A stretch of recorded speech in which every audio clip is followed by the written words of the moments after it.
আল্লাহ নবীর সাহাবাদের জীবন আদর্শ দেখুন, কত জুলুম অত্যাচার হয়েছিল, কি জন্য হয়েছিল? তারা আবু জেহেল উতবা সাইবাকে ছেড়ে দিয়ে আমার রাসূলুল্লাহকে মুহাব্বত করে নিয়েছিল, আমার নবী পাককে আপন করে নিয়েছিল, আমার নবীর হায় হ্যাঁ বলেছিল, আমার নবীর নাই না বলেছিল। আর ইসলাম কাকে বলে? আমার নবীর উঠা বসা, আমার নবীর চাল চলন, আমার নবীর কথাবার্তা, আমার নবীর আদেশ নিষেধ, আমার নবী যা করেছে ওটাই তো ইসলাম। আমার নবী যেটা করতে নিষেধ করেছে ওটা ছেড়ে দিয়া তো ইসলাম। আল্লাহ কোরআনে তো এটাই বলতে লেগেছে, মাতা কুমর রাসূল ফাগযুহু ওয়া মা নাহাকুম আনহু ফান্তাহু। এ বিশ্বের মানুষেরা, আমি তোমাদের স্রষ্টা, তোমাদের রব, তোমাদের মালিক আল্লাহ। আমি তোমাদেরকে জানিয়ে দিলাম, আমার মুহাম্মদ রাসূল যা দিচ্ছে মেনে নাও, যা ছাড়তে বলেছে ছেড়ে দাও। নবী যা আদেশ করেছে মেনে নাও, নবী যা নিষেধ করেছে ছেড়ে দাও। তার আগে যে আয়াতটা দিয়ে শুরু করেছিলাম, আল্লাহ আমাদেরকে সৃষ্টি করেছে কি জন্য? একমাত্র কারণ, ইল্লা লিয়াবুদুন, আল্লাহ পাকের দাসত্ব করার জন্য। আমার মালিক আল্লাহ, আপনার দাসত্বটা কি? আমার আল্লাহ বলছে মডেলকে ফলো করো, নবী যা করছে করো, নবী যা ছাড়তে বলেছে ছাড়ো, নবী যা নিষেধ করেছে ছেড়ে দাও, নবী যা আদেশ দিয়েছে ধরে নাও। এটাই হবে আমি আল্লাহ আমার দাসত্ব। যে যত বেশি নবীর নকশা কদমে চলবে, সে তত বেশি আমার দাসত্ব করবে। মনে রাখবে, আমার কাছে কার কত টাকা আছে সে সম্মান বেশি পাবে তা নয়, কে কত সুন্দর দেখতে সে সম্মান পাবে তা নয়। কারণ সবকিছুই তো আমি দিয়েছি, আমি দিয়েছি, আমি দিয়েছি। হতে পারে আমেরিকার প্রেসিডেন্ট, আমি তো তাকে বানিয়েছি। হতে পারে হিন্দুস্তানের বাদশা প্রেসিডেন্ট, আমি তো তাকে দিয়েছি। কিন্তু মনে রাখবে, আমার কাছে সে তত বেশি প্রিয় যে যত বেশি আমার দাসত্ব করবে। আরো জোরে বলুন সুবহান।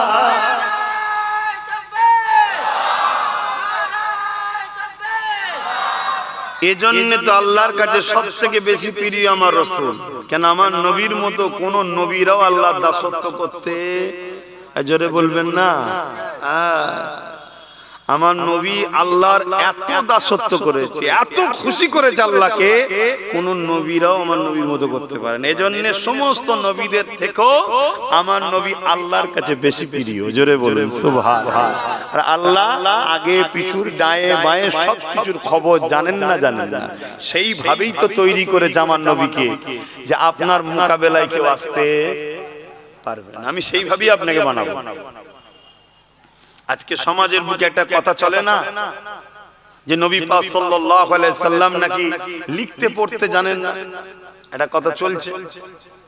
এই কথাটা যখন অমুসলিমরা বলবে মুহাম্মদ, এখন টিভিতে ডিবেট হয় না, হয় না, মুসলমানদের নেতা, মুসলমানদের নবী মুহাম্মদ মূর্খ ছিল, তখন তো আবার আন্দোলন হবে।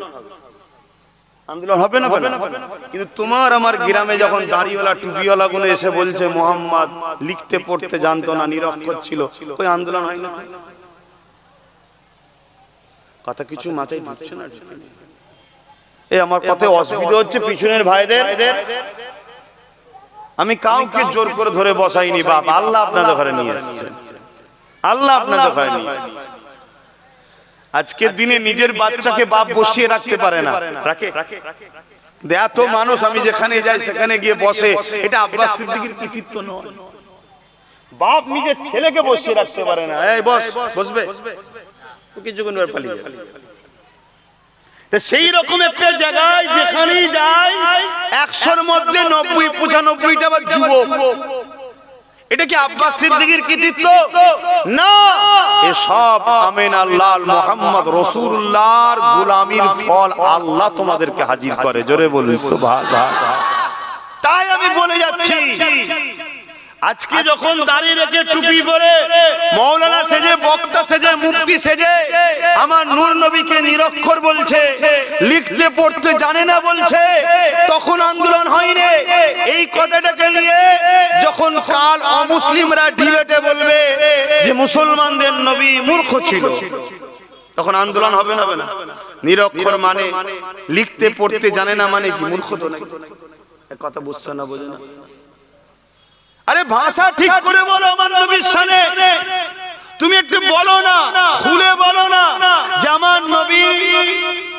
আল্লাহ এমন ইলম দিয়েছিলেন যে ইলমের কারণে নবী কোনোদিন ভুলতেন না, তাই নবীর লেখার প্রয়োজনও হতো না। জোরে বলুন সুবহানাল্লাহ।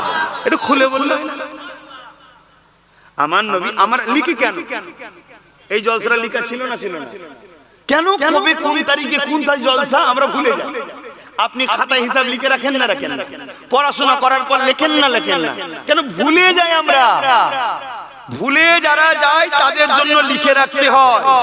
প্রতিটা মানুষ ভুলে যায়, তাই প্রত্যেকটা মানুষকে লিখতে হয়। একমাত্র একটা ব্যক্তি যিনাকে আল্লাহ কোরআনে বলছে আমি আপনাকে এমন ইলম দেব, কেন সবাই শিখেছি দুনিয়ায় একে অপরের কাছ থেকে, মানুষের কাছ থেকে, আর আমার নূর নবী শিখেছে স্বয়ং সৃষ্টিকর্তা আল্লাহর থেকে। জোরে বলুন সুবহানাল্লাহ। প্রত্যেকের উস্তাদ মানুষ, আর আমার নূর নবীর উস্তাদ স্বয়ং আল্লাহ। জোরে বলুন সুবহানাল্লাহ। আল্লাহ বলছেন হাবিব আমি আপনাকে এমন ইলম দেব যে জ্ঞান কোনদিন আপনি ভুলবেন না। জোরে বলুন সুবহানাল্লাহ। তা ভুলবেন না যখন লিখার প্রয়োজন কি? তাই নবী লিখতেন, কিন্তু লিখতে জানতেন না, এটা বলতেন। কথা মাথায় ঢুকছে না? ঢুকে না? আর একটা কারণে আমার রাসূল পাক সাল্লাল্লাহু আলাইহি ওয়াসাল্লামকে আল্লাহ লিখতে নিষেধ করেছিলেন, রুকে রেখেছিলেন। কেন? সমাজের বুকে আবু জেল, উতবা, সাইবা, আবু লাহাবের মতো সব মুনাফিক আছেন না নাই, জালিম, প্রোপাগান্ডা শুরু করবে যে মুহাম্মদ সাল্লাল্লাহু আলাইহি ওয়াসাল্লাম নিজে হাতে কোরআন লিখেছে, তাই আপনি এই লেখাটাকে স্টপ রাখুন, সেখানে লিখবেন না, আপনি বন্ধ রাখুন। তো সেইটাকে খুলে বলা দরকার আছে না? আপনি বলে দিলেন নিরক্ষর, আপনি বলে দিলেন মূর্খ, নাউযুবিল্লাহ মিন জালিক। লেখা পড়ার জ্ঞান ছিল না, অক্ষর জ্ঞান ছিল না, তো এটাকে নিয়ে তো মুসলিমরা কালকে বলবে। এই যে আজকে বিভিন্ন জায়গায় কার্টুন তৈরি হচ্ছে, ফটো হচ্ছে, আন্দোলন হচ্ছে না? আরে এই কার্টুনি ফটো তো প্রথম কোন মুসলমান করে? খোঁজ নিয়ে দেখো না, খোঁজ নিয়ে দেখো। আমার নবীর উম্মত দাবিদার কিছুদিন আগে মুহররম চলে গেল না, হযরতে খাতুনে জান্নাত ফাতেমা হুজুর আর হযরত আলী হুজুরের ফটো তৈরি করেছে না, করে না? দেখেছিল সোশ্যাল মিডিয়ায়? তাহলে কালকে এইটা গেলে যখন অমুসলিমরা বলবে তখন তো আন্দোলন হবে। তাহলে সবথেকে বেশি গাদ্দার কারা বলুন? আমার কওমের মধ্যে যারা মুনাফিক আছে তারা সবথেকে বড় গাদ্দার। সেইগুলোকে চিনতে হবে না? কি গো যুবকরা, এদের বিরুদ্ধে প্রতিরোধ করতে হবে না? আল্লাহ নবী 63 বছরের জিন্দেগি থেকে দুনিয়া জমিন থেকে চলে যাচ্ছে, আখিরাতের জমিনে নবী আমার রওনা দিতে লেগেছে। এ যুবক কত ভালোবেসেছে তোমাকে আমাকে, এত আপন দুনিয়া জমিনে কেউ আসেনি আর আসবে না। তোমার মা যেখানে তোমায় ভুলে যাবে, তোমার বাপ যেখানে ভুলে যাবে, তোমার পীর তোমার মুর্শিদ যেখানে ভুলে যাবে, সেখানে নূর নবী তোমাকে কিন্তু ভুলবে না। এটা অস্বীকার করার কোনো জায়গা নাই। আল্লাহ নবী নূর নবী দয়া নবীর মতো মহব্বত তোমাকে আমাকে যে দিয়েছে দ্বিতীয় কেউ দিতে পারেনি। নবী আমার দুনিয়া জমিন থেকে চলে যাবে, আল্লাহ নবী ইন্তেকালের বিছানায় শুয়ে আছে, হযরত আজরাইল চলে আসলো, আমার নবী পাকের জিসম মুবারকের উপরে হাত দিল, সিনা মুবারকের মধ্যে হাত দিল। যখনই হাতটা দিয়েছে আল্লাহ নবী বলতে লেগেছে আজরাইল তুমি আমার বুকের উপরে পাহাড় কেন চাপিয়ে দিলে? আল্লাহ নবী কই সময় হযরত আজরাইল আলাইহিস সালাম বলেছিলেন ইয়া রাসূলুল্লাহ হাবিবাল্লাহ আমি যত মানুষের জান কবজ করেছি এত আদবের সাথে এত আস্তে আস্তে কারো সঙ্গে করি না, কারণ আপনি আমারও নবী, আপনার সঙ্গে কোনো বিয়াদবি হয়ে গেলে আমাকে আল্লাহ বাঁচাবে না। ইয়া রাসূলুল্লাহ হাবিবাল্লাহ সব থেকে আসান ভাবে সব থেকে আদবের সঙ্গে আপনার সিনায় হাত রেখেছি, জানটা আপনার কবজ করতে লেগেছে। ওই সময় আল্লাহ নবী যে শুনলো এত আস্তে এত আসান ভাবে কারো করি না, আল্লাহ নবী নূরে চোখ দিয়ে পানি এসে গেল। এ যুবক একবার ভাবো তো দেখি, কার জন্য তোমাকে ডাকছি, কাকে পিয়ার করতে বলছি, কার জন্য তোমাকে দাঁড়াতে বলছি, কার দিনের পাহারাদার তোমাকে হতে বলছি। নিজের জীবনটাকে তুমি দুনিয়ার বেঈমান নেতাদের জন্য কাটিয়ে দিলে, দুনিয়ার পেটের জন্য কাটিয়ে দিলে, দুনিয়ার জিন্দেগির জন্য কাটিয়ে দিলে, কিন্তু এক অংশ কি তুমি তোমার রাসূলুল্লাহর জন্য দিতে পারলে না? যে নবী আমার সারা জীবনটা তোমার আমার জন্য কেঁদেছে, রয়েছে, এখনো রওজা মোবারকে তোমার আমার নাজাতের জন্য কাঁদছে। আরো জোরে বলুন সুবহান।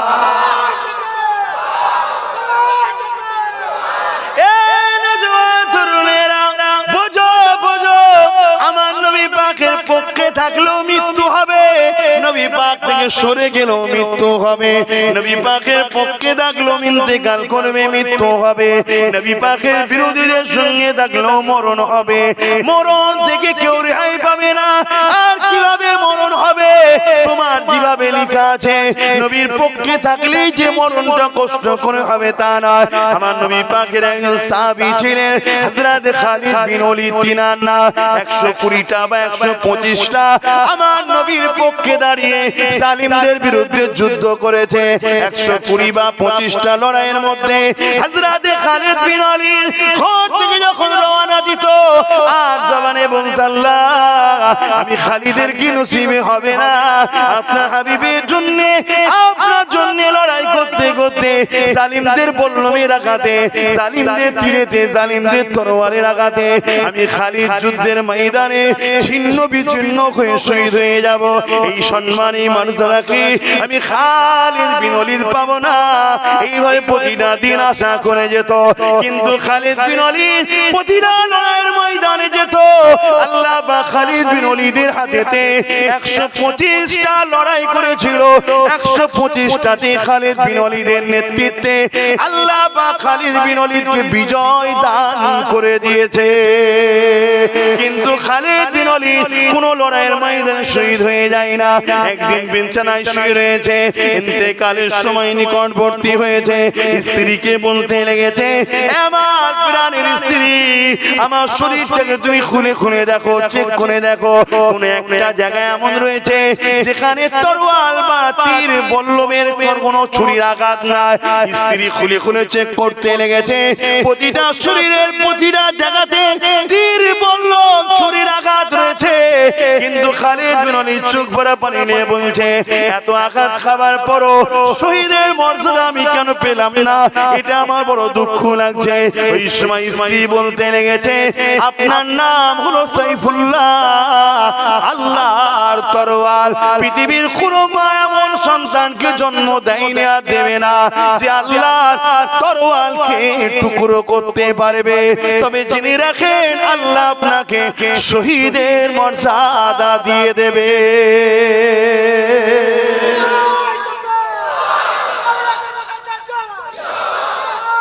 আল্লাহু আকবার।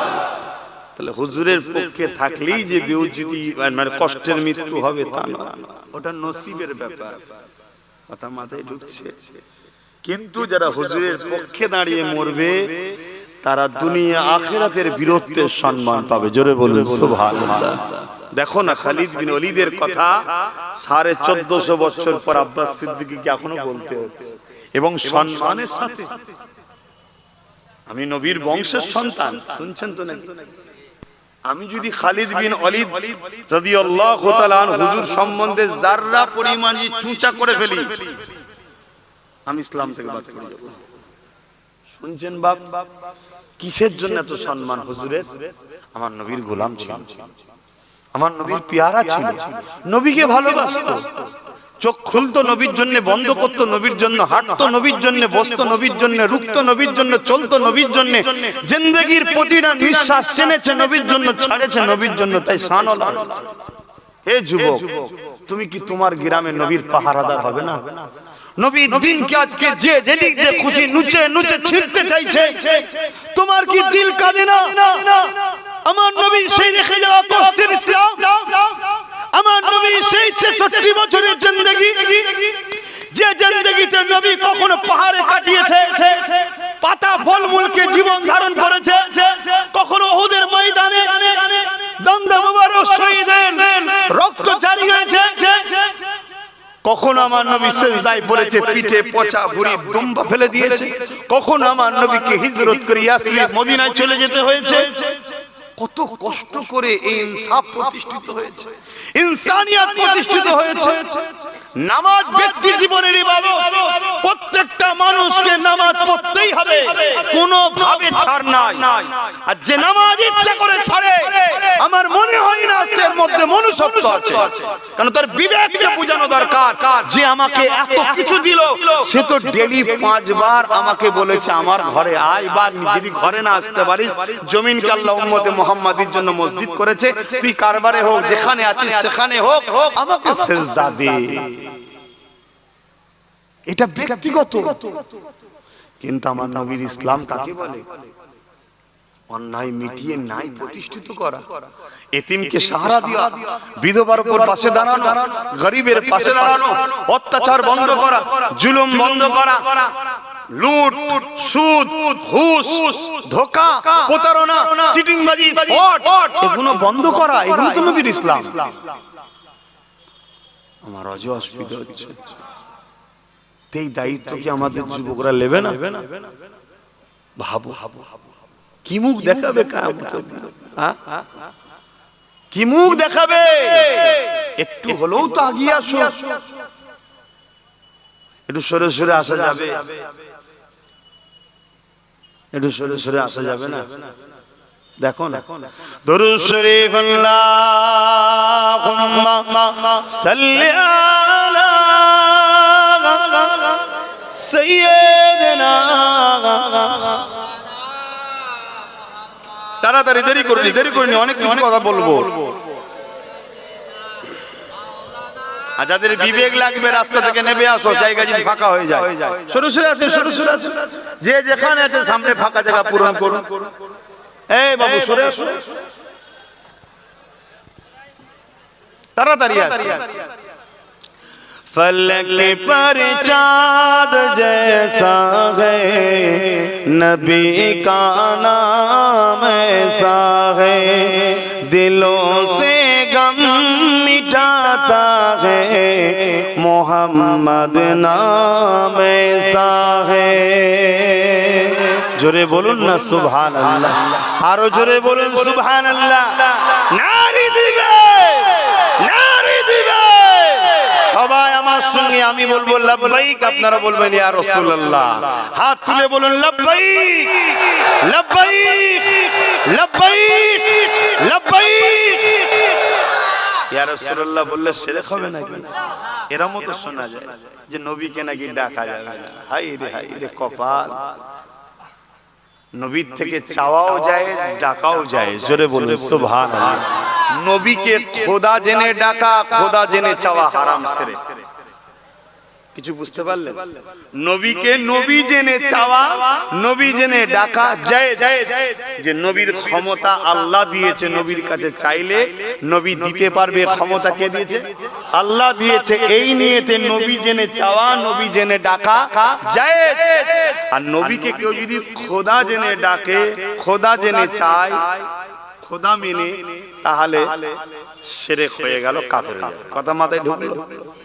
মায়ের কাছে চাইছে, সমস্যা নেই। মাকে ডাকছে, সমস্যা নেই। কথা কিছু মাথায়, মায়ের কাছে বলে না, বলেন মা খেতে দেন, খাবার মালিককে, মাকে বলেন কেন? প্রত্যেকটা মানুষ জানে খাবার মালিক আল্লাহ, কিন্তু মা আমার সংসারের তিনি গার্জেন। তার কাছে বলা মানে তার কাছে আল্লাহ যেটা মওজুদ করেছে সেটা দেবে। কথা মাথায় ঢুকছে? এজন্য মুমিন যখন এই কথা বলে শিরক হয় না। কিন্তু আজ আমাদেরকে নবীকে ঘাবড়ে দিচ্ছে না, দেয় না। নবী ছিলেন फलक पर चाँद जैसा है, नबी का नाम ऐसा है, दिलों से गम मिटाता है, मोहम्मद नाम ऐसा है।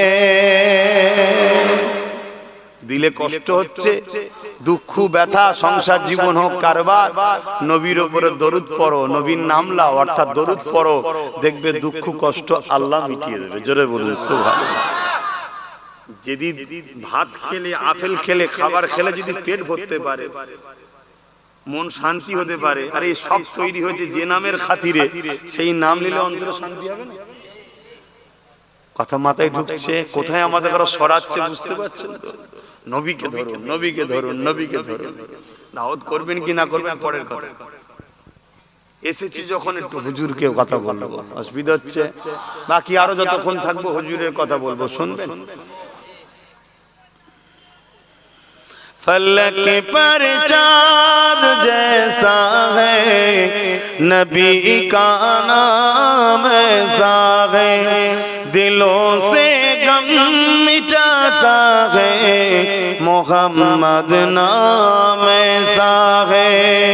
ये दिल जब गम का मारा हो मोहम्मद याद आता है, ये दिल जब गम का मारा हो मोहम्मद याद आता है, जुदा जब कोई प्यारा हो मोहम्मद याद आता है। যখন কেউ আপনজন চলে যায়, বাপ হোক, মা হোক, পরিবার হোক, ভাই হোক, দেখবেন হুজুরের কথা মনে পড়ে যে আমার হুজুরের আব্বা ছিল না, চলে গিয়েছিল, হুজুরের আম্মা চলে গিয়েছিল, মনে সান্ত্বনা আছে, তাই না? খিদা লাগলে যদি না খেতে পায় মন সান্ত্বনা হয়, আরে হুজুর 3 দিন পেটে পাথর বেঁধেছিল, আমার না একবার হয় না। এই হুজুর আসে মনের মধ্যে, এটা তো মুমিনের লক্ষণ। আর হুজুর যার মধ্যে নেই অমনি সে হারাম খাবার ধান্দা করে, কাজ ঝেড়ে খাবো, কাজ চুরি করে খাবো, এইদিকে মন চলে যায়, ঠকে যায়। আর যার মধ্যে হুজুর আছে, বিপদে পড়লেই, কষ্ট আসলেই হুজুরের কথা ইয়াদ হয়। জোরে বলুন সুবহানাল্লাহ। ए दिल जब गम का मारा हो मोहम्मद याद आता है, जुदा जब कोई प्यारा हो मोहम्मद याद आता है, फलक पर चाँद जैसा है नबी का नाम ऐसा है, दिलों से गम मिटाता है मोहम्मद नाम ऐसा है। किसी का दिल दुखाओ ना सताओ खल्क बारी को, किसी का दिल दुखाओ ना सताओ खल्क बारी को, मेहरबानी का हर रास्ता मदीने को ही जाता है, मेहरबानी का हर रास्ता मदीने को ही जाता है, फलक पर चाँद जैसा है नबी का नाम ऐसा है। अल्लाहुम्मा सल्ली अला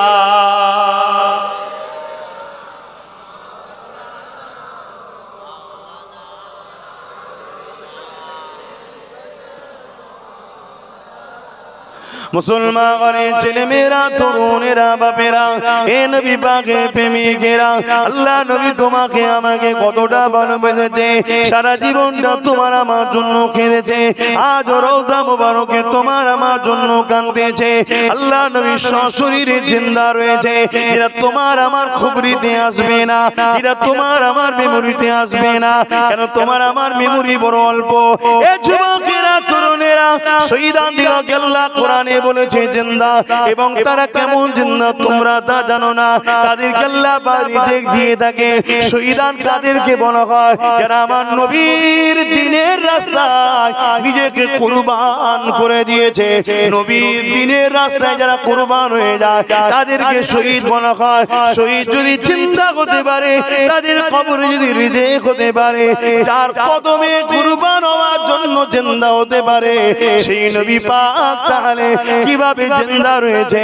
এ যুবকেরা, তরুণীরা, বাপেরা, এ নবী পাকের প্রেমিকেরা, আমার নবী পাক সাল্লাল্লাহু আলাইহি ওয়াসাল্লাম একজন তাবী ছিলেন। এমন সময় দেখা যায়, এই যে যখন মদিনা নববী শরীফের উপরে হামলা করেছিল, ওই সাহাবীটা আমার নবী পাকের রওজা মুবারকের ভেতরে প্রবেশ করে দিয়ে নিজের জানকে বাঁচাবার জন্য লুকিয়ে যায়। এই যে 3 দিন মদিনা নববী শরীফকে বন্দী করে রেখেছিল, 3 দিন নামাজকে বন্ধ করে দিয়েছিল, মদিনার আযান ইকামতকে বন্ধ করে দিয়েছিল।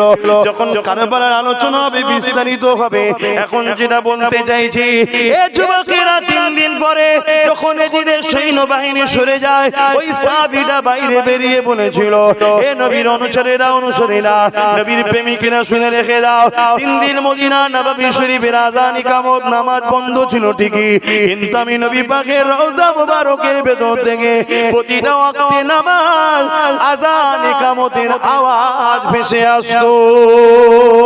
আরো জোরে বলুন সুবহান।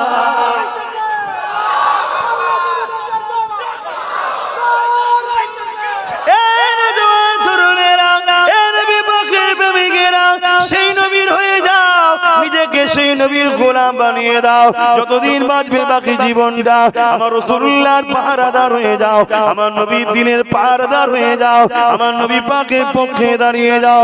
মৃত্যু অবশ্যই একদিন আসবে, তবে আমার নবীর পক্ষে দাঁড়িয়ে যদি মরণ তোমার নসিবে হয়, এই মরণটা কত সুন্দর না হবে।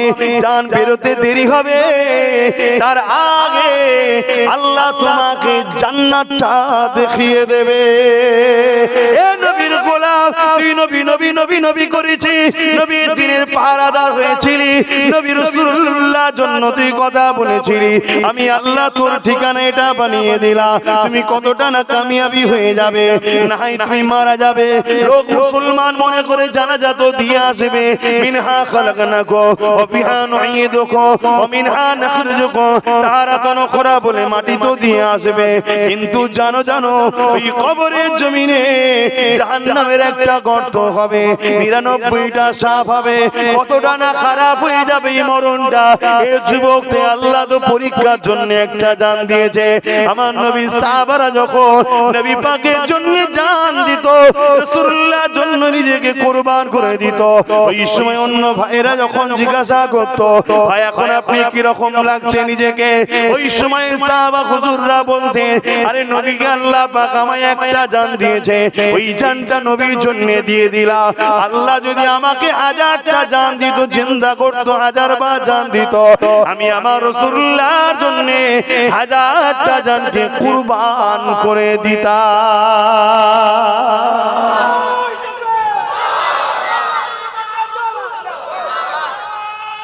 আল্লাহু আকবার।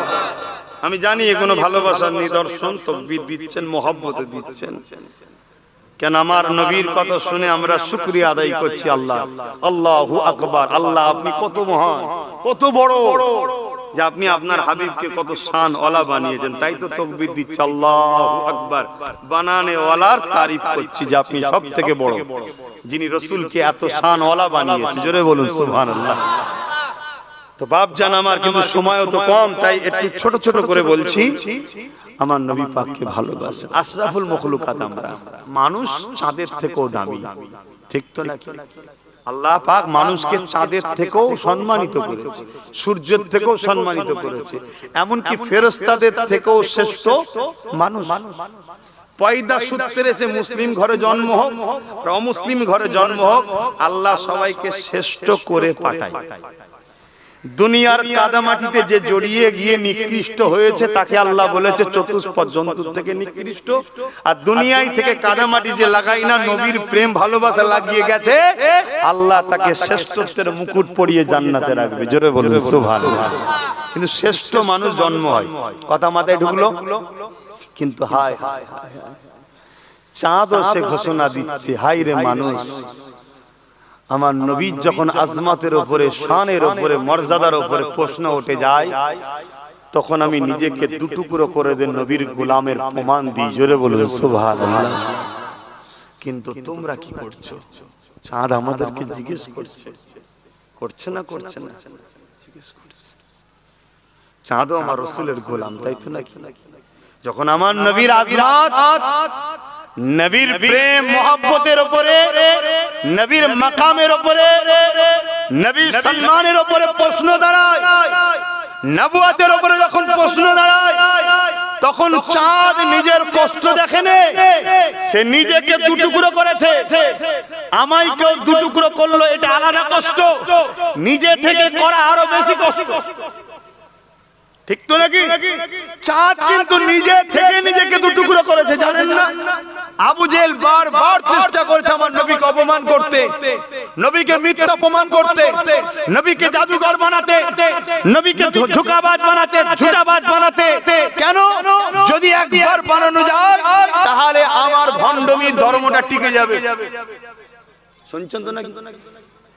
আজও পৃথিবী জুড়ে হাজারো লোক চেষ্টা করছে, যারা নতুন নতুন করে ভণ্ডমির দোকান খুলেছে, তারা হাজারো চেষ্টা করছে যেমন করে হোক মুহাম্মদ রাসূল অর্থাৎ ইসলামের মেসেঞ্জার, সর্বকালের সর্বশ্রেষ্ঠ মেসেঞ্জার মুহাম্মদ রাসূলকে একবার যদি মিথ্যা বানানো যায়, তার চরিত্রে যদি দাগ লাগানো যায়, তার ক্যারেক্টারে যদি দাগ লাগানো যায়, তার পরিবারের ক্যারেক্টারে দাগ লাগানো যায়, তাহলে আমাদেরও দোকানের খদ্দের যে পালাচ্ছে ওটাকে রুকে দিবা। এই মাথায় ঢুকছে তো নাকি? না বেকার বকছি আমি? চেষ্টা চালাচ্ছে না, চালাই না। কিন্তু সেদিন যখন রাসূলকে মিথ্যা বানাতে চেয়েছিল আবু জেহেল, 1 তারিখে পৃথিবী বিখ্যাত এক জাদুকর হাবিব ইয়ামানি তার নাম, একটু ঘটনাটা বলবো, অসুবিধা হচ্ছে। আমি সবাইকে জিজ্ঞেস করছি, শুনতে কারা চাইছেন একটু সাক্ষী দেন। আলহামদুলিল্লাহ, হাত নামান। হাবিব ইয়ামানি, ইয়ামানে বাড়ি।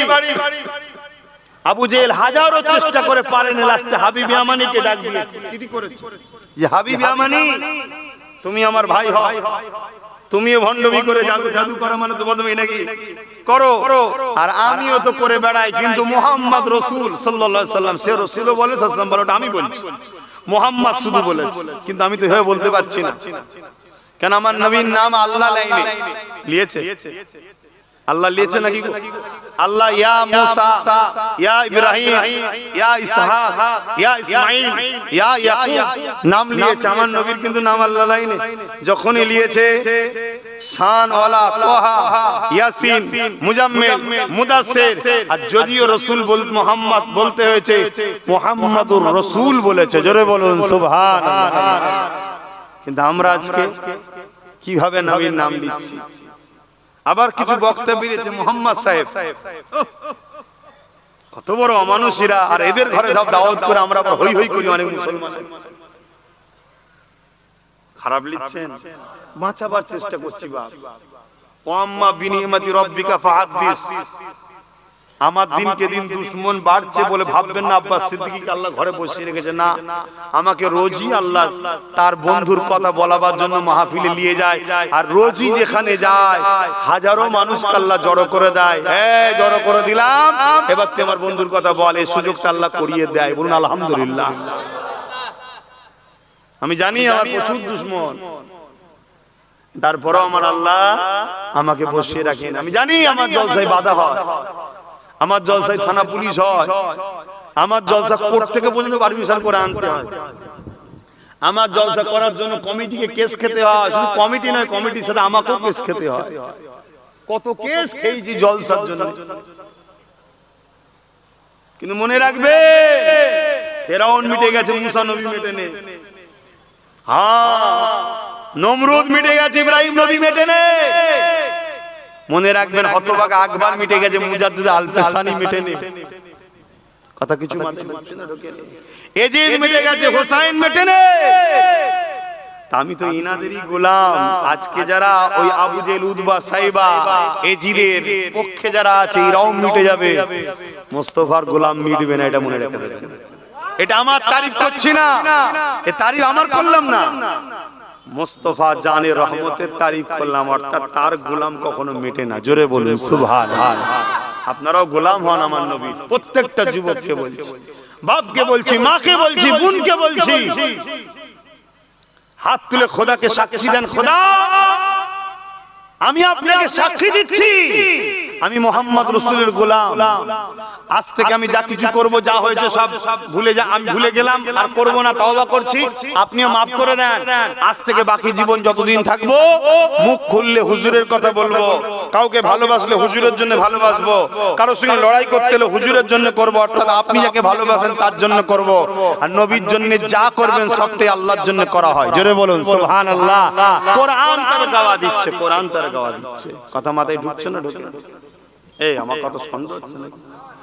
কোরআনের উপর সন্দেহ হচ্ছে? নাউযুবিল্লাহ মিন যালিক, লা হাওলা ওয়ালা কুওয়াতা ইল্লা বিল্লাহ। আমার আল্লাহ বলছে বান্দা আমি তোদের সার আগের থেকে কাছে। আমার আল্লাহ কি বলছে? বান্দা আমি তোদের সার আগের থেকে কাছে আছি। আর আমার বন্ধু কোথায় আছে জানিস বান্দা?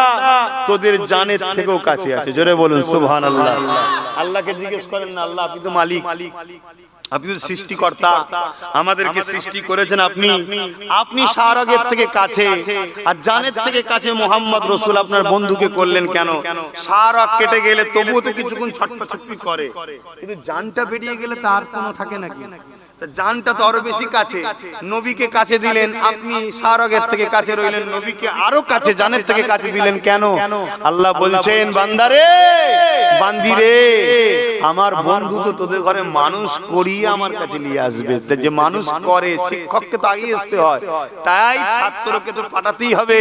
তাই আমার বন্ধুকে তোদের কাছে পাঠিয়ে দিয়েছি। জোরে বলুন সুবহানাল্লাহ। তোরা আমার জান্নাতে আসবি, পাক পবিত্র হয়ে আসতে হয়, ট্রেনিং নিয়ে আসতে হয়। আমাকে দেখবি, দেখার আদব কি থাকবে, কিভাবে সালাম দিবি, কিভাবে কথা বলবি, সব ট্রেনিংটা কে দেবে? আমার নবী দেবে। তাই যে ট্রেনিং দেবে তাকে তো কাছেই পাঠাতে হয়। তাই বন্ধুকে তোদের একদম কাছে করে দিয়েছি। জোরে বলুন সুবহানাল্লাহ। আর সেই নবী ছেড়ে দিয়ে আজ আমরা কি করছি? আল্লাহ আমাদেরকে বুঝার তৌফিক দেন, বলুন আল্লাহুম্মা আমিন। তো হাবিবে আমানি হুজুরের কথাটা বলে দিই, কারণ সময় হু করে চলে যাচ্ছে। কি গো, বলবো না থাকবো? হাবিব ইয়ামানি কে চিঠি করেছে আবু জেহেল, চিঠি করে বলছে আজকে 8:30টায় মনে হয় জামাত নাকি? তো যাক, আজানের টাইম, আজান হয়ে যাবে 8:30টায় জামাত। একটু বলতে চাইছি, আমার ভাইগুলোকে একটু শোনাতে চাইছি। কি গো, শুনবে না?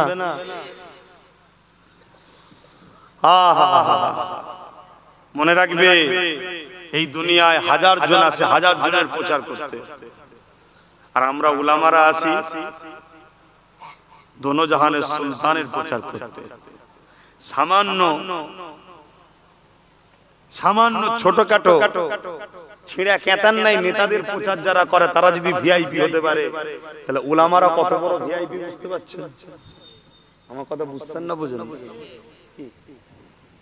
সামান্য একটা পদ, দুটো পদ, তিনটে পদ, আবার পদ যদি বা আকসার চোর, ডাকাত, খুনি, বদমাই, চিটিংবাজ, দোরঠালা, বোঝেন না? বাড়ি ঘুরে বেড়ায়, ঘরে থাকার পরও হাজারো অন্য হই হই করছে, আছে না? না, তাতে এর যদি প্রচার করার জন্য কে আছে, তার যদি বলেন ভিআইপি, তো দোনো জাহানের সুলতানের প্রচার করে উলামারা, তারা কত ভিআইপি বুঝতে পারছে? কিন্তু যে যে কোয়ালিটি, তাকে সেই কোয়ালিটি দেবে। কথা মাথায় ঢুকছে না?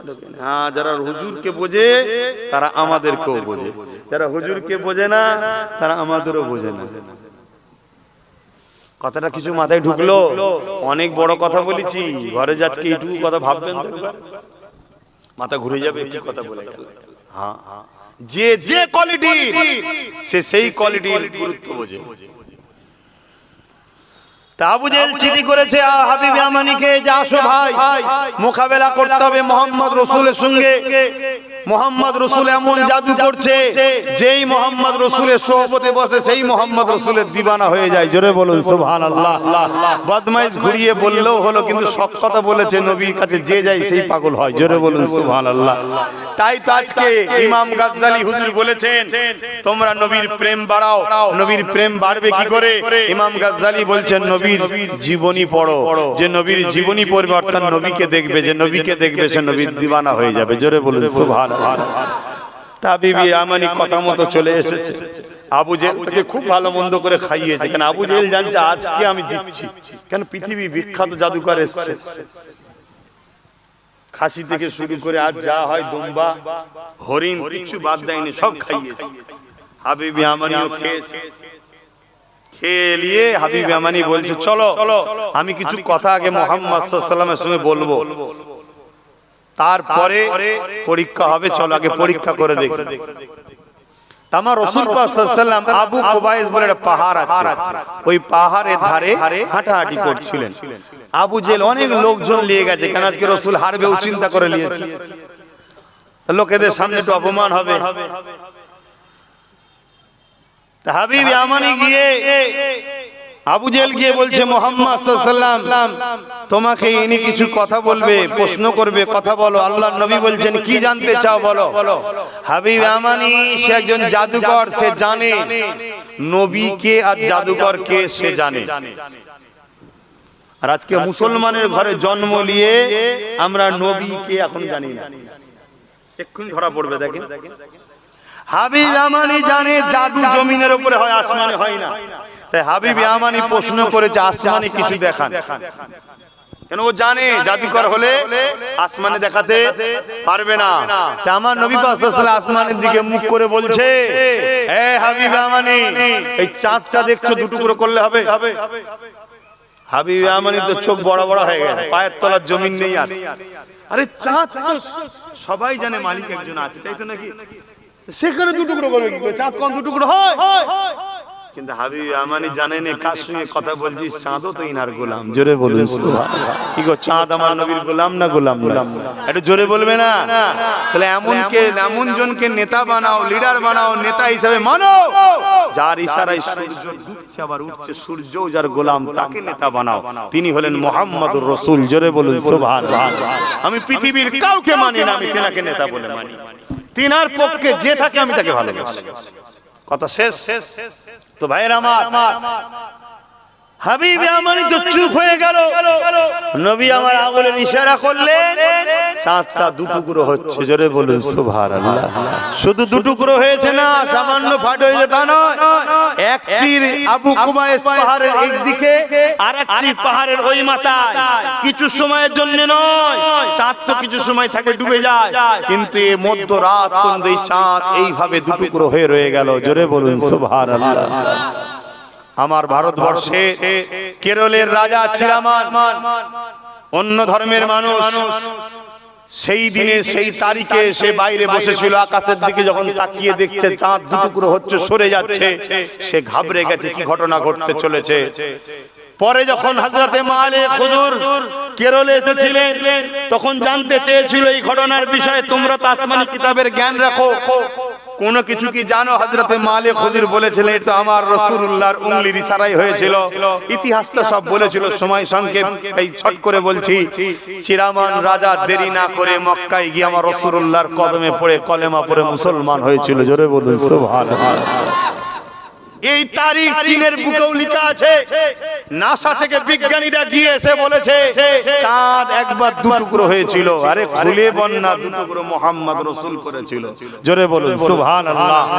আরে নবী, লিডার, নেতা তাকে মানো যার রাজত্ব চাঁদে তো চলে। জোরে বলুন সুবহানাল্লাহ।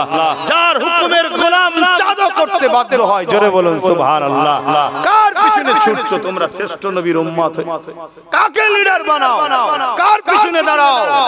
লজ্জা লাগে না? একবার ভাবো, কিয়ামতের দিন নবীকে কোন মুখ দেখাবে? হারা কাদের পিছনে ঘুরলি? যারা ক্ষমতায় এসে আমার মসজিদকে শেষ করলো, আমার মাদ্রাসাকে শেষ করলো, আমার দ্বীনকে ক্ষতি করলো, আমার উম্মতগুলোকে গরীব বানালো, আমার উম্মতদের ঘরে কেস দিয়ে শেষ করলো, তোরা তাদের পিছনে ঘুরলি? জবাব দিতে হবে না? কথা বলো, এখনো সময় আছে, তওবা করো, পরিবর্তন হও। আজকের দিন থেকে শপথ নাও, বাকি যতদিন বাঁচবো জীবনটা হুজুরের জন্য। যতদিন বাঁচবো নিজের লাভ লুস্কান বুঝবো না, হুজুরের জন্য, হুজুরের জন্য। এটুকু মাথায় রাখো। হাবিব ইয়ামানি এই জিনিস দেখে তো অবাক হয়ে গেল। আবু জেহেল বলছে দেখেছো? হাবিব ইয়ামানিকে বুঝাচ্ছে কত বড় জাদু করছে। হাবিব ইয়ামানি তো জানে আবু জেহেল মূর্খের মতো বকছে। কেন? জাদু কখনো আসমানে চলে না। তাই আবু জেহেলকে বলে চুপ করো, এটা বিদ্যা নিয়ে আননি, যা খুশি বকছে, দাঁড়াও। হাবিব ইয়ামানি আগিয়ে এসে আমার হুজুরকে বলছে আমার মনের মধ্যে একটা কথা আছে, বলো তো। আমি আগে বললাম না হুজুর মনের খবর জানেন না? জানেন? তাহলে সেই দিনের বেঈমান কাফেররাও যেন নবী যে হবে সে মনের কথা জানবে। আজকাল মুফতি মাওলানারা জানে না। আজকাল মুফতি মৌলানা ফতোয়া দেয় আমার নবী নাকি মনের খবর জানে না। সেদিনের বেঈমান কাফেররা জানতো নবী হওয়া শর্ত হলো সে গায়েব মনের খবরও বলতে পারবে। জোরে বলুন সুবহানাল্লাহ। কিন্তু এখানে একটা মসলা হলো কি, নবীকে জানার ক্ষমতা দিয়েছে কে? ক্লিয়ার কথা, আমরা তো সবকিছুটাই জানি আল্লাহ, ঠিক না বেটি? সবচেয়ে বড় কথা মুহাম্মদ রাসূল খোদ নিজেও তো আল্লাহ। জোরে বলুন সুবহানাল্লাহ। কিন্তু আমাদের ঘরে কিভাবে গুমরা করছে, ঘাবড়ে দিচ্ছে। যদি কেউ ধারণা করে হুজুর অন্তরের খবর জানে না, তার ঈমান থাকবে? আমার নবী মদিনা শরীফে একদিন এরকম সমালোচনা হয়েছিল আমার নবীর বিষয়ে, নবী কতটা জানে না জানে এই নিয়ে সব সমালোচনা হয়েছিল। আল্লাহ নবী মদিনার নবাবিতে উঠে পড়েছে, উঠে জালাল এসে গেছে, সে বলছে বলো কে কি জানতে চাও বলো, কে কি জানতে চাও বলো, যার যা জানার বলো। হযরত ওমর ফারুক কাঁদছে আর বলছে হুজুর গুস্তাখি maaf করে, আমরা কিছু জানতে চাই না, আমি জানি আপনি সব জানেন। জোরে বলুন সুবহানাল্লাহ। ওই সময় এই মজলিসে একজন ছিল, সে বলেছে এই সুযোগে একটু আমি জেনেই নি। সে উঠে বলছে হুজুর আমি জানতে চাই, সমাজে একটা কথা আছে, আমি জানতে চাই যে আমার যিনি বাবা যাকে ডাকি সে কি আমার বাবা না অন্য কেউ? আচ্ছা বলুন তো এই কথাটা পৃথিবীর কেউ বলতে পারে? কথা মাথায় ঢুকছে? এটা কত গোপন বিষয়, কথা মাথায় ঢুকছে না? আল্লাহ নবী তার নাম ধরে বলে দিল, তোমার বাবা যাকে ডাকো এ নয়, অমুক হলো তোমার বাবা। কিছু বাকিটা বুঝে পাচ্ছেন তো? সে মায়ের কাছে চলে গেছে, যে মাকে যে বলছে মা মোহাম্মদ রসুলের কথা বলেছে, মোহাম্মদ তো মিথ্যা বলে না। তার মা বলছে ঠিকই, তোর বাপ অনুপযুক্ত ছিল তাই মুখ কালো করে তোকে নিয়েছে। বাকিটা সব বুঝে নিয়েছে। তাহলে কত গোপনের খবর রাসূল পাক সাল্লাল্লাহু আলাইহি ওয়াসাল্লাম সেটাও জানে। কথা বুঝে আসছে? আমার নবী পাক সাল্লাল্লাহু আলাইহি ওয়াসাল্লাম কবে কিয়ামত হবে, কিভাবে হবে, ময়দানে মাশরে কি ঘটবে, জাহান্নামকে নিয়ে আসা হবে, সবকিছু বলেছে না বলেন? এই কিয়ামত হয়েছে এখন? কথা বলছে না? সব বলেছে না বলেন? তাহলে নবী জানেন না জানেন না? এই নবীকে জানিয়েছে কি? হ্যাঁ, এই জায়গাটাই তো ব্যাপার। তাহলে হযরতে এমন করে হাবিব ইয়ামানি কি বলছে যে আমার মনের মধ্যে একটা কথা আছে, বলুন তো কি? আল্লাহ নবী বলছে হাবিব ইয়ামানি তোর একটা জন্মগত কন্যা সন্তান আছে, বয়স 7-8 বছরের, যে বড় প্যারালাইসিস রোগী, জন্মগত পর্যন্ত নাকি পায়ে হাঁটে চলতে পারে না। তোর মনের মধ্যে এই কথাটা বড় কষ্ট দেয়, যদি তোর মেয়েটা সুস্থ হয় তুই বড় খুশি হবি। হাবিব ইয়ামানির চোখ ছলছল হয়েছে, আপনি সত্য বলেছেন, কিন্তু তখনও কলমা পড়েন। এত সহজ ইসলাম আসে না তোমার এই সিরাজ না কি বলে? আজকে তো দাড়ি টুপি অনেক, মসজিদ মাদ্রাসা অনেক, খুব হই হই করছেন। অনেক কষ্টের পর ইসলাম এসেছে বাপ। হাবিব ইয়ামানি সোজা চলে গেল, আবু জেহেল তাকে দাঁড় করাচ্ছে, আবু জেহেলকে বকে টোকে চলে গেছে। কেন? ও ধরে নিয়েছে যে আবু জেহেল বোকা। সোজা নিজের দেশে আমিনে যাচ্ছে, অনেক রাস্তা অতিক্রম করে, তখনকার সময় ফোনও ছিল না, কথা বলে নেবে হ্যালো এসব লাইন ছিল না, অনেক দূরের রাস্তা গিয়ে ঘরের দরজা আঘাত দিয়েছে। ঘরের দরজা আঘাত দিয়ে হাবিব ইয়ামানি অবাক হয়ে গেল। কি অবাক হলো? দরজাটা খুলে যখন হাবিব ইয়ামানি দেখে ওই যে কন্যাটা যে কিনা পায়দাইশ প্যারালাইসিস ছিল, পায়ে চলতে পারত না, সে পায়ে দাঁড়িয়ে হেঁটে হেঁটে বাপের দরজা খুলে দিয়েছে। তরুণের বাপেরা হাবিব ইয়ামানির মুখের কথা বেরোচ্ছে না, জিজ্ঞাসা করছে মারে তোর অবস্থা কেন? ওই সময় কন্যা বলতে লেগেছে বাবা যান, এমন একটা মানুষ আমার ঘুমের মধ্যে এসেছিল, আমাকে জাগিয়ে তুললো, তুলে বললো বাবা তুমি উঠে দাঁড়াও। আমি বললাম আমি উঠে দাঁড়াতে পারি না। ওই সময় তিনি বললো বাবা বলো লা ইলাহা ইল্লাল্লাহু মুহাম্মাদুর রাসূলুল্লাহ। এই বাণীটা বলালো আর বললো বিসমিল্লাহ বলে হাঁটো। আমি যখনই বিসমিল্লাহ বলে চলা শুরু করলাম, আমার আব্বা হাবিব ইয়ামানি আমি হাঁটতে শুরু করলাম। এই না জওয়ান তরুণেরা চোখ ভরা পানি নিয়ে হাবিব ইয়ামানি জানতে চাইছে মারে একটু হুলিয়াটা বলো, একটু বিবরণটা বলো, তিনাকে কেমন দেখতে? হাবিব ইয়ামানির মেয়ে আমার রাসূলুল্লাহ নকশাটা বুনতে লেগেছে। ওই নকশার কথা যখনই বলে হাবিবে আমানি তো দেখে গেছে, মিলে যাচ্ছে। ওই সময় হাবিবে আমানি চলে যেতে লেগেছে, আর ঘরের মধ্যে ঢুকছে না। মক্কা জমিনে আসার জন্য ছটফট করছে মনটা। ঠিক সেই সময় মেয়ে বলে, আব্বা ওই মানুষটা একটা কথা বলেছিল। কি কথা বলেছিল রে মা? ওই মানুষটা বলেছিল, মা রে কলেমা পড়ে নাও মা, খুব শিগগিরই তোমার আব্বা এই কলেমাটা পড়ে নেবে।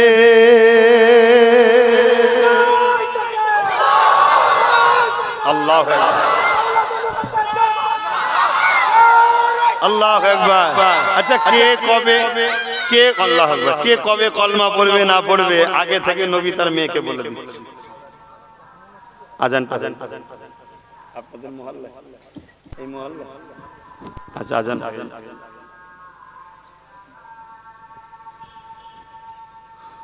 আসাদুল্লাহ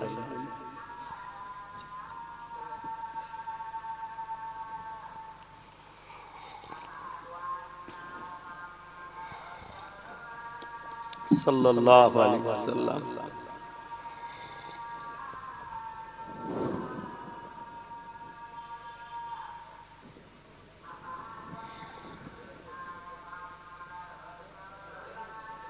সাল্লাল্লাহু আলাইহি ওয়াসাল্লাম। কুররাতুন নবী ইয়া রাসূলুল্লাহ।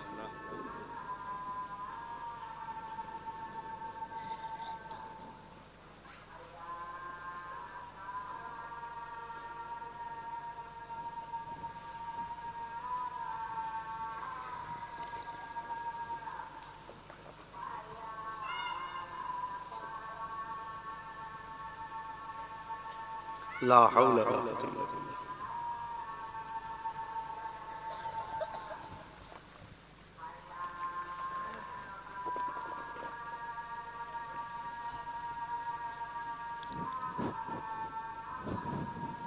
লা হাওলা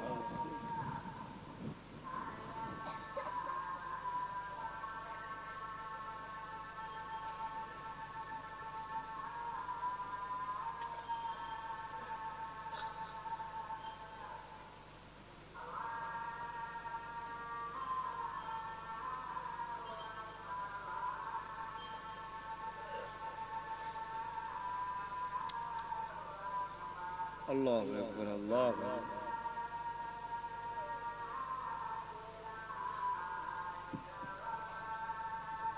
اللهم ربنا وسيلة الفضيلة والدرجة الرفيعة واشفه مقاما الذي وارزقنا الصفات إنك لا درود شريف اللهم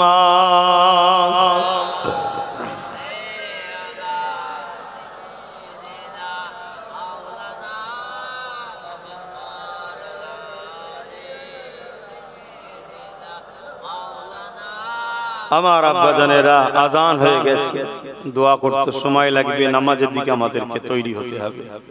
কারণ নামাজ নবী বলেছেন আমার চোখের ঠান্ডা। জোরে বলুন সুবহানাল্লাহ। নামাজ আল্লাহর নবী বলেছে কেউ সিজদা যখন দেয় এ কপাল আল্লাহর কুদরতি কদমে পড়ে। জোরে বলুন সুবহানাল্লাহ। তবে নবীকে দিলে আদব ও প্রেমের সাথে রেখে যারা নামাজ পড়ে তাদের নামাজ কবুল হয়। যাদের দিলে নবী নাই, আদব নাই, প্রেম নাই, তাদের নামাজ কবুল। এটা মাথায় রেখে দেবেন। নবীকে ভালোবাসেন, আসেন আর কথা নয়, নূর নবীর উপর একটু সালাত ও সালাম। ইয়া নবী সালাম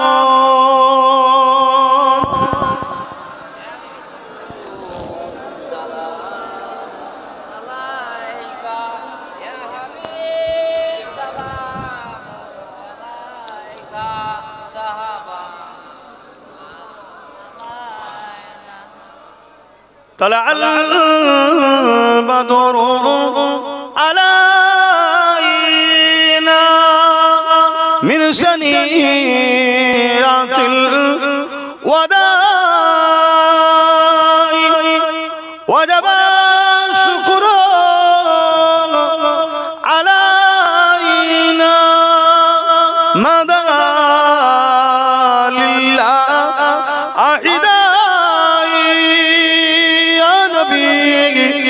سلام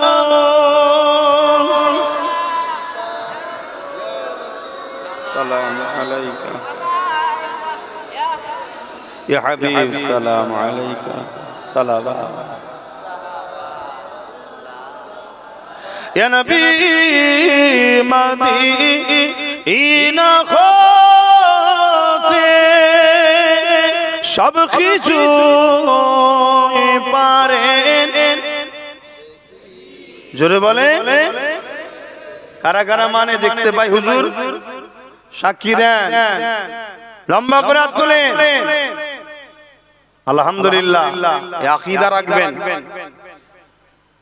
এই আকীদা রাখবেন কিন্তু আমার নবীকে দেখার ক্ষমতা কে দিয়েছে আল্লাহ আমরা দাঁড়িয়েছি কি জন্য হুজুরকে সালাম দেব আদবের সাথে কিসের সাথে আদবের সাথে কেন দাঁড়িয়েছেন আদবের কথা আছে কোরআন হাদিসে এখন কেউ বললো তো ঘাবড়ে যান বললে ঘাবড়ে যান না এই তো সমস্যা এই রকম যদি কেউ কথা বলে যে নবীকে আদব করে দাঁড়ানোর জন্য সমালোচনা করে জানবেন সে মুনাফিক সে কি মুনাফিক কেউ যদি না দাঁড়ায় তাকে আমি মুনাফিক বলবো না তাকে আমি মুনাফিক বলবো না তার প্রেম তার কাছে কিন্তু আমার আদবে যদি কেউ মসলা ফতোয়া দিতে যায় তাহলে জানতে হবে গন্ডগোল আছে সবার বেলায় দাঁড়ায় নেতা এলে দাঁড়ায় নেত্রী এলে দাঁড়ায় ঝান্ডা তোলার বেলায় দাঁড়ায় আর যিনি না হলে কায়নাত হতো না তিনারকে সালাম দেওয়া হবে দাঁড়ানো হবে না হবে না সালামের সাথে দাঁড়ানোর একটা সম্পর্ক জড়িয়ে আছে